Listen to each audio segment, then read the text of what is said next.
3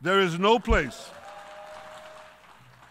no place in Iran that the long arm of Israel cannot reach, and that's true of the entire Middle East.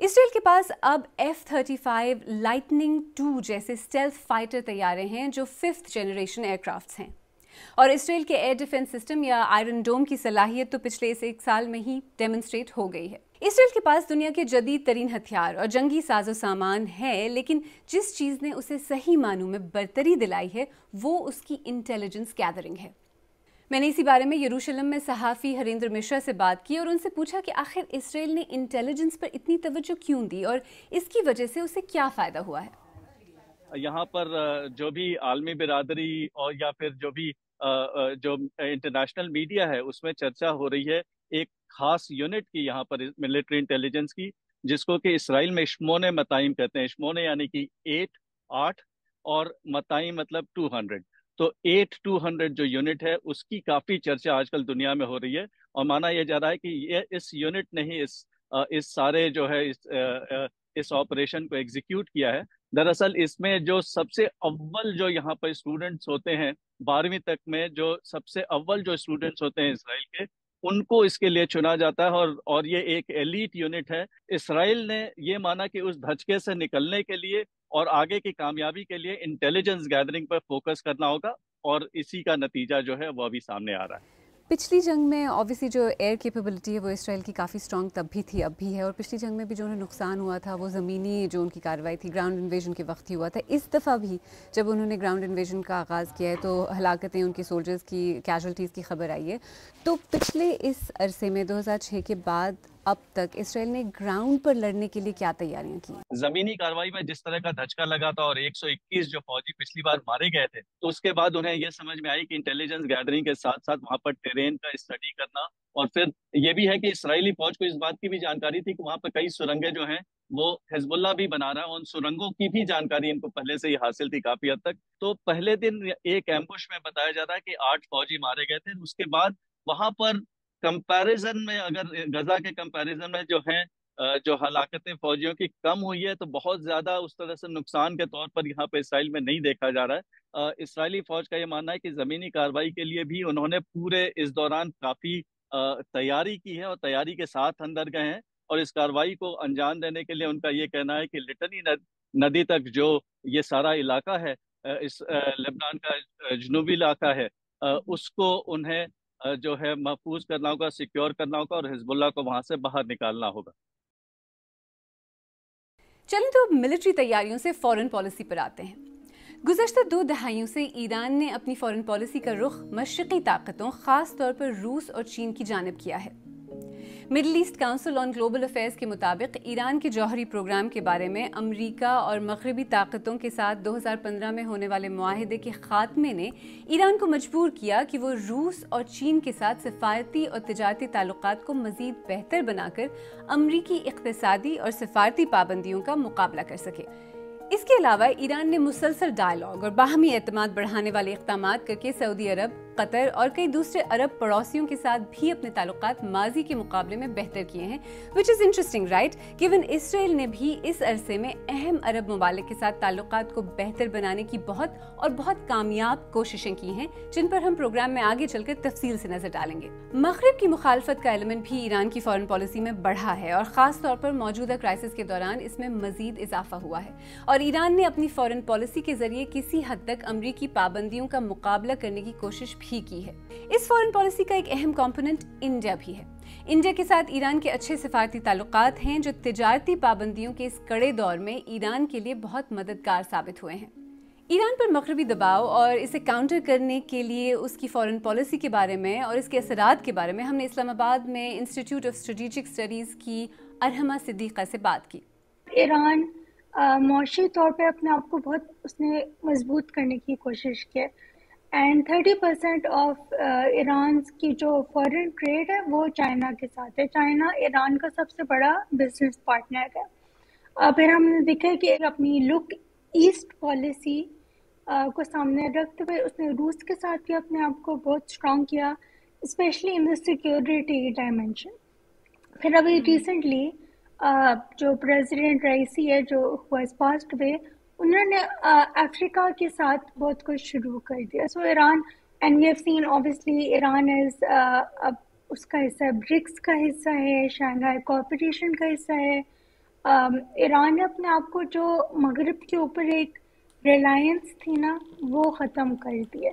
موجودہ حالات میں اب جب ایران اور اسرائیل ایسا لگتا ہے کہ ایک دوسرے کے آمنے سامنے کھڑے ہیں اور ان کا براہ راست ہو سکتا ہے ایک آل آؤٹ وار کی طرف وہ جا رہے ہوں، ایسے میں جو ایران کی خارجہ پالیسی ہے وہ اس کی کس حد تک مدد کر رہی ہے اس وقت؟ ایران کی اسمارٹ پاور پالیسی ہے جو ایک عسکری ہارڈ پاور اور ایک آئیڈیالوجی کے تھرو وہ کام کرتا ہے. جو اس کے میں پراکسیز بھی کہوں گی، پارٹنرس کہوں گی throughout the Middle East خطہ جو ہیں، جس میں حزب اللہ آ گیا، حماس آ گیا، ہوتیز آ گئے، عراق میں Popular Mobilization Forces, Syria, Azerbaijan. تو ایران نے اپنے آپ کو آئیڈیالوجی کے تھرو، سافٹ پاور کے تھرو اپنے آپ کو خطے میں مضبوط کیا ہوا ہے. آلسو یہ طاقت دیتا ہے ایران کی ہارڈ پاور عسکری طاقت کو بھی.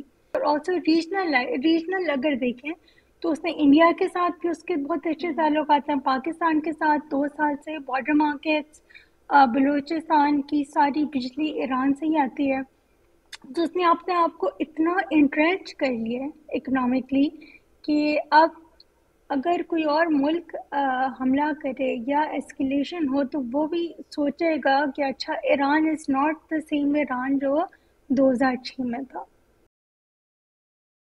اسرائیل کی فارن پالیسی کا سب سے اہم حصہ اس کے امریکہ کے ساتھ تعلقات ہیں، جو اسرائیل کے لیے اپنے غیر مشروط اور ان ویورنگ سپورٹ کی بات کرتے نہیں تھکتا. دوسرا انٹرسٹنگ پہلو یہ ہے کہ اہم عرب ممالک کے ساتھ اسرائیل کے سفارتی اور تجارتی تعلقات مسلسل بہتر ہو رہے ہیں. دیکھیں، جب سفارتی جو تعلقات یا سفارتی کوششوں کی بات ہو رہی ہے تو یہاں پر ایک بات جو پوری دنیا دنیا میں چرچا ہے وہ ہے ابراہم اکارڈز کی. اسرائیل کے وہ بہت بڑی کامیابی مانی جا رہی ہے. جس طرح سے اس نے یو اے ای اور بحرین کے ساتھ جو ان کے سفارتی تعلقات بنے، نہ صرف ان دونوں ملکوں نے اسرائیل کو تسلیم کیا، یو اے ای نے تو یہاں تک کہ پہلے دن سے جو ہے وہ ویزا ویور بھی دے دیا. اسرائیلی شہریوں کو جو ہے یو اے ای جانے کے لیے، امارات جانے کے لیے انہیں ویزا کی ضرورت نہیں ہے، اور امارات کے بھی جو شہری ہیں انہیں بھی یہاں پر سٹیزنز کو یہاں آنے کے لیے ویزا کی ضرورت نہیں ہے. اور اس کی وجہ سے یہ بتایا جا رہا ہے کہ تجارتی تعلقات جو ہیں ان ملکوں کے ساتھ اسرائیل کا کافی تیزی سے بڑھا ہے. یہاں تک کہ پچھلے سال بتایا جا رہا ہے کہ 5 لاکھ تقریباً اسرائیلی جو ہیں اسرائیلی وہاں دبئی اور یو اے ای کے باقی جگہوں پر گئے ہیں اور ان کے ساتھ تجارت کر رہے ہیں. وہاں پر کئی ساری اسرائیلی کمپنیاں کھل گئی ہیں اور بہت سارے اسرائیلیز نے وہاں پر ریئل اسٹیٹ میں بھی انویسٹ کیا ہے. تو مانا یہ جا رہا ہے کہ یہ بہت بڑی کامیابی کے طور پر پیش کیا جا رہا ہے. لیکن ساتھ ہی ساتھ یہ بھی کہا جا رہا ہے کہ یہ تعلقات بغیر سعودی عربیہ کے کنسنٹ کے نہیں بن سکتے تھے، اور Saudi Arabia is next in line. اس طرح کی لگاتار جو ہے وہ چرچا چلتی رہی ہے. امریکہ کے طرف سے اس طرح کے اشارے آتے رہے کہ سعودی عربیہ اگر پیلسٹینین فرنٹ پر، یعنی کہ اسرائیل فلسطینی جو تنازع کو لے کر کے اگر کسی طرح کا حل یا کسی طرح کا اس میں کسی طرح کی پیش رفت ہوتی ہے تو سعودی عربیہ بھی تیار ہے نارملائزیشن کے لیے. اسرائیل کی ایک کامیابی یہ بھی ہے کہ اس نے کئی عرب ممالک کے ساتھ امن معاہدے بھی کیے ہوئے ہیں. مثال کے طور پر 1994 میں اردن نے اسرائیل کو تسلیم کر لیا تھا اور دونوں ممالک کے درمیان امن معاہدے پر دستخط ہوئے. ریسنٹلی اردن نے ایران کی جانب سے اسرائیل پر داغے جانے والے بہت سے میزائلز کو مار گرایا ہے، لیکن اس پر خود اردن کے اندر بہت تنقید ہوئی ہے. 7 اکتوبر 2023 کے بعد فارن پالیسی کے لحاظ سے دیکھا جائے تو اسرائیل کی ناکامیاں بھی نظر آتی ہیں. غزہ میں اسرائیل کی مسلسل بمباری اور بڑے پیمانے پر عام فلسطینیوں کی ہلاکتوں کے تناظر میں اس سال 18 ستمبر کو اقوام متحدہ کی جنرل اسمبلی میں منظور ہونے والی قرارداد میں کہا گیا کہ اسرائیل 12 مہینوں کے اندر مقبوضہ فلسطینی علاقوں میں اپنی غیر قانونی موجودگی کو ختم کرے. 181 میں سے 124 ممالک نے اس قرارداد کے حق میں ووٹ ڈالا.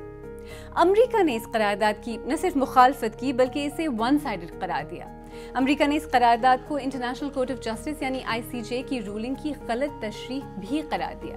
ICJ یعنی عالمی عدالت انصاف کی بات آئی تو آپ کو یاد ہے نا کہ 19 جولائی کو ICJ نے کیا کہا تھا؟ اس عالمی عدالت نے کہا تھا کہ غزہ کی پٹی، غرب اردن اور مشرقی یروشلم یعنی بیت المقدس پر اسرائیلی قبضہ غیر قانونی ہے. ایک دوسری عالمی عدالت انٹرنیشنل کرمنل کورٹ اسرائیلی وزیر اعظم اور وزیر دفاع کے اریسٹ وارنٹ نکالنے کی درخواست کر چکی ہے. فوجی اور سفارتی تیاریوں کے بعد چلیں اکانومی پر آتے ہیں.